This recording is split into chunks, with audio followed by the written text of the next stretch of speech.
Did you know Kerala's fight for land justice began way back in colonial Malabar? Let's talk about the Malabar Tenancy Act of 1929, a turning point in India's agrarian history.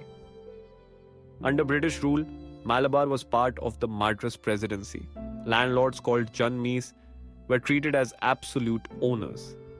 Poor tenants, mainly Mappilas, faced eviction, high rents, and no security. This led to decades of unrest, including the 1921 Mopla Rebellion, which is more about land than religion.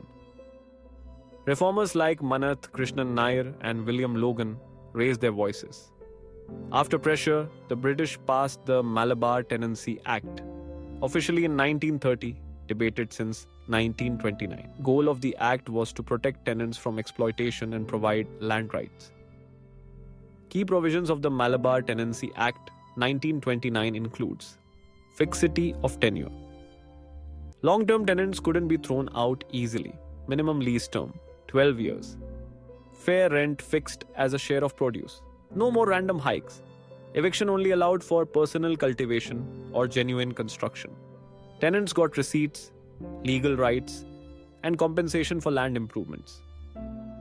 However, there are some flaws in the act too.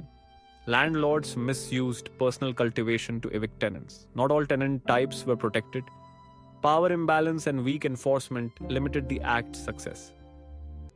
Later amendments and legacy includes 1945 to 1956. Multiple amendments improved tenant rights. 1954, tenants with 6 years of occupation got strong protection. This act laid the foundation for Kerala's 1963 land reforms, finally giving land to the tiller. The Malabar Tenancy Act didn't solve everything, but it was a bold first step in Kerala's fight for land justice. From rebellion to reform, history that shaped modern Kerala. Follow KAS Tutor for more KAS-friendly Kerala history insights. Please hype this video. Like, share, and don't forget to subscribe to the channel. Keep watching.